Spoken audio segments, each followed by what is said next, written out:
ನೀವು ಕೇಳಿರ್ತೀರಾ, ಈ ವಯಸ್ಸಲ್ಲಿ ಕಲ್ ತಿಂದರೂ ಕರಗಿಸ್ಕೋಬೇಕು ಅಂತ. ಅದು ಜೋಕಲ್ಲ, ಅದು ನಿಮ್ಮ ಅಗ್ನಿಯ ಶಕ್ತಿ ಬಗ್ಗೆ ಇರುವಂಥ ಒಂದು ಮಾತು. ನಮಸ್ಕಾರ, ನಾನು ಡಾಕ್ಟರ್ ವೀರಸ್ವಾಮಿ, ಶ್ರೀ ಶಾರದಮ್ಮ ಕ್ಲಿನಿಕ್ನಿಂದ.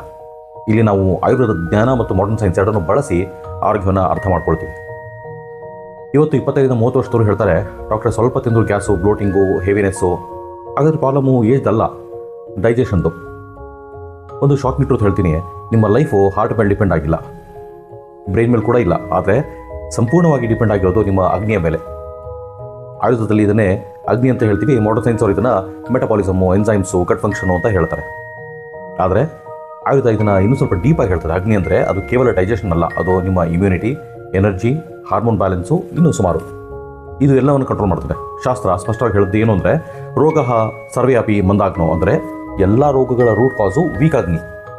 ಇನ್ನೊಂದು ಪವರ್ಫುಲ್ ಲೈನು ಹೇಳಿರೋದು ಏನು ಅಂದರೆ, ಸ್ಟ್ರಾಂಗ್ ಅಗ್ನಿ ಇದ್ದರೆ ಮರಣದ ಅಂಚಿನಲ್ಲಿ ಇರುವನ್ನೂ ಸಹಿತ ಉಳಿಸ್ಕೋಬೋದು, ಆದರೆ ಅಗ್ನಿ ವೀಕ್ ಇದ್ದರೆ ನಡ್ಕೊಂಡು ಹೋಗ್ತಾ ಇರೋ ವ್ಯಕ್ತಿ ಯಾವ ಬೇಕಾದರೂ ಕೊಲಾಪ್ಸ್ ಆಗಬಹುದು.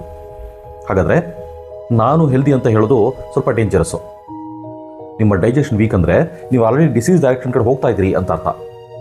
ನಾವೆಲ್ಲ ಹೆಚ್ಚಾಗಿ ಬರೀ ಸಿಂಪ್ಟಮ್ ಮಾತ್ರ ನೋಡ್ತೀವಿ, ಆದರೆ ಆಯುರ್ವೇದ ರೂಟ್ ಕಾಸನ್ನು ಮಾತ್ರ ನೋಡ್ತದೆ. ರೂಟ್ ಕಾಸ್ ಅಂದರೆ ಅಗ್ನಿ.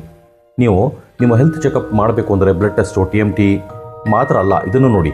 ಸಮಯಕ್ಕೆ ಸರಿಯಾಗಿ ಹಸಿವಾಗ್ತಿದೆಯಾ, ತಿಂದಿದ್ದು ಲೈಟಾಗಿ ಜೀರ್ಣ ಆಗ್ತಿದೆಯಾ, ಊಟದ ನಂತರ ಹೆವಿನೆಸ್ ಇಲ್ವಾ? ಎಸ್ ಅಂದರೆ ನಿಮ್ಮ ಅಗ್ನಿ ಸ್ಟ್ರಾಂಗ್.